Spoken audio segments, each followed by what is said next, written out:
Well, folks, I don't usually start a review with a conclusion, but this basically is the best sharpening system I currently have.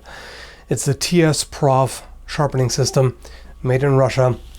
It was sent to me for review by the company, which I very much appreciate. And I've reviewed a number of other sharpening systems before, and out of those, this, I'd have to say, is my favorite. It's very well designed, and it's got a lot of things going for it. So, for one, you can see this comes with this really nice white base, at least this particular version. There are a number of different versions. In fact, there's a configurator on the website where you can put it together any way you like with the accessories that you want. If it's a single clamp or double clamp, or this kind of base, or a version that you just clamp to a workbench. And the price can vary quite a lot depending on which version you're going for. It can be anything from $250 to $820 US, and the highest priced version has more attachments, a digital protractor, a magnifier, etc., etc., a wide variety of different tools. But the basic one goes for, what was it, 253, I think it was. So either way, that's a lot of money to put down on a sharpener, for sure, especially if you just sharpen by hand with just stones. That's the most affordable way you can do it. And if you're good at it, then you may not see much reason to go for anything like this, to spend that much on sharpening equipment. But let's take a look at it. It came in this sturdy wooden box here, just like Russian surplus ammo. In it is everything you need. Manual, obviously. Here's a single clamp that can also be used. I prefer the double clamp because a lot of the blades I sharpen are pretty long, obviously. Also C-clamp for mounting on a workbench. Polishing paste. Allen wrenches and stuff you need. There's also a setup to mount it on a workbench in such a way that it allows you to sharpen axes, which is great. This is the only system I've seen so far that gives you the option to sharpen axes. The stones come in these handy pouches here. Quite a variety of them. They come from 120 grit.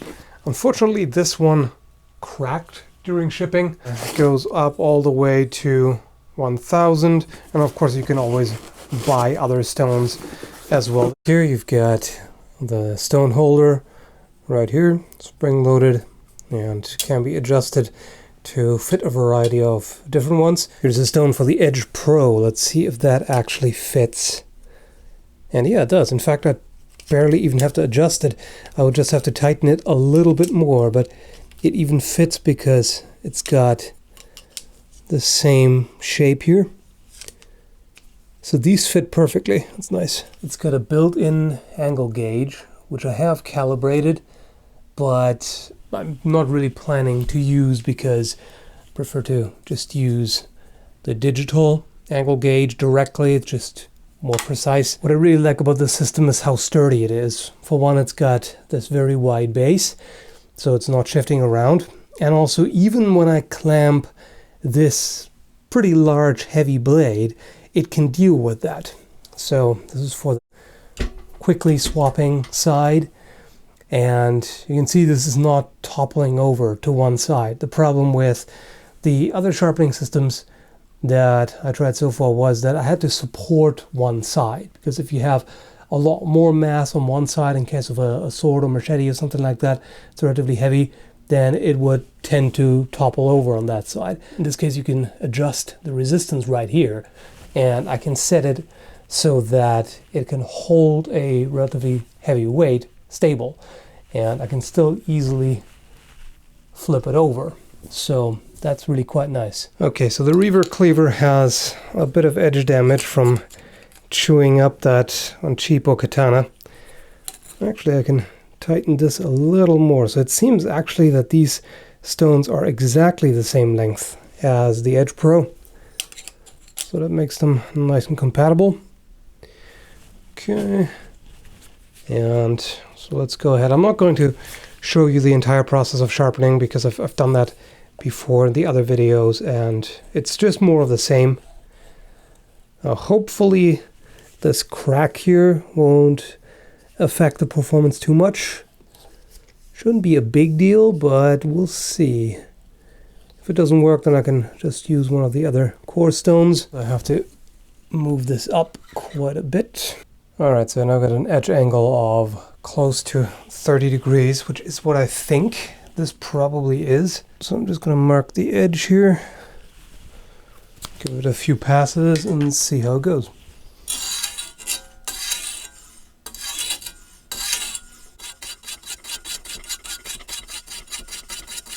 This seems to be the right spot, right angle I should say.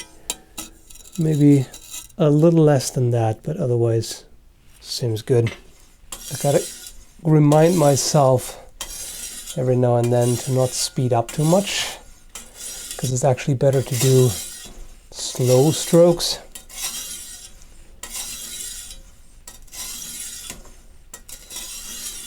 There, that should be better. And yeah, I can already see the edge cleaning up quite a lot. So it does look like a correct angle.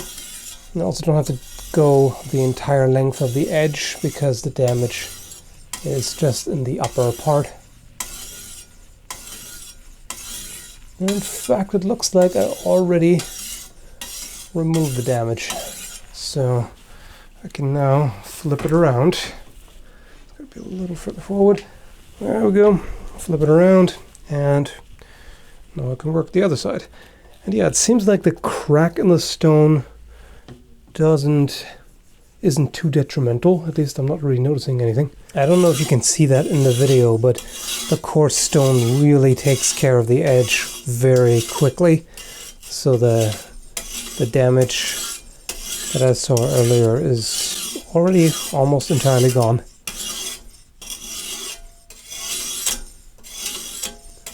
So it's a nice, quick and easy job. And as usual, of course, the advantage of a system like this is that you get more precision than you would get even if you were very good at hand sharpening. You're not going to be this 100% consistent with the angle. Now, is it worth spending several $100s on it for that extra amount of precision? Well, I'll leave that up to you to decide. Now, I will say that would I have personally spent this much money on this sharpening system? Now, I don't know exactly how much this particular setup here is, but I think it's probably at least $500 US. So personally, I gotta be honest, I would not have spent that much on it. There are cheaper sharpening systems that still work not as well, especially for longer blades. Now for knives, definitely something simple like the Edge Pro works just fine, and it's cheaper. Or even the Spyderco Sharpmaker.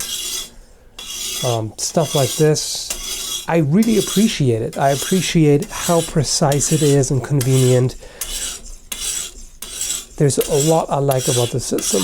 You know, as I said, it's nice and sturdy, it's stable, it holds even large blades without a problem. It gives you that perfectly consistent edge angle. You know, there's plenty of things that I'm quite fond of about this. But of course, it is a lot of money. Let's do some finer work on the other side.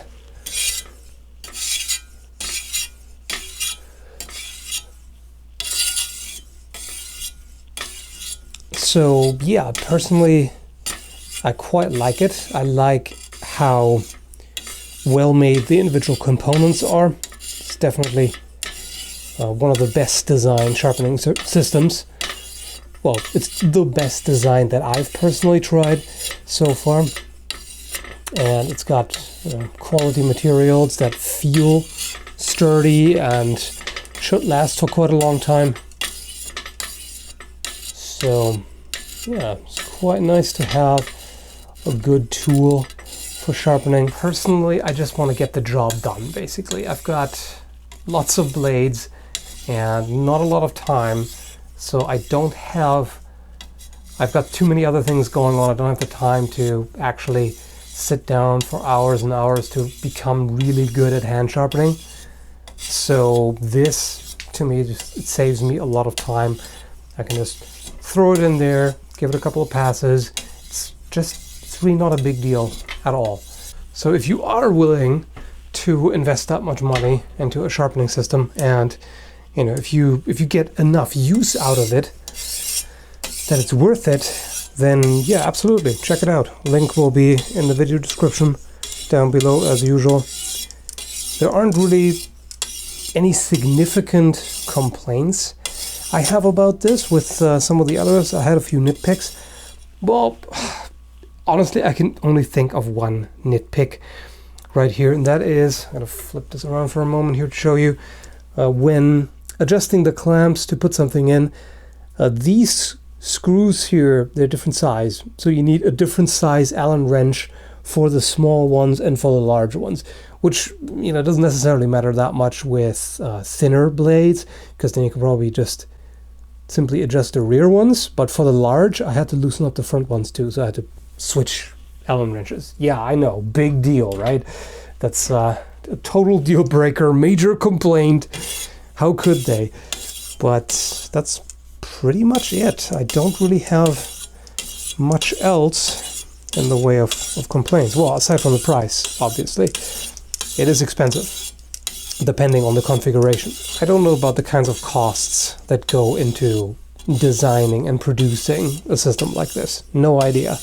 So looking at how similarly priced comparable ones are, I'm assuming that it has something to do with the production process, and it's probably reasonable for what it is. Just from a consumer's point of view, it seems a little out there, you know, for just a sharpener. But I like it. So I've already said that, so I'm not going to continue blabbering here. It's pretty much it. So it looks like I'm already more or less done here. At least the damage is gone. I can continue to sharpen it some more. But I think I've been at it for somewhere between 15 and 30 minutes. Actually, 30 minutes. Looks closer to 30 minutes. You know, after editing, it will of course be shorter than that, but yeah, that was pretty quick. So the rest is just fine honing. Let me know what you think about it. As said, all the links are in the video description down below. And thanks for watching. Have a good one, folks.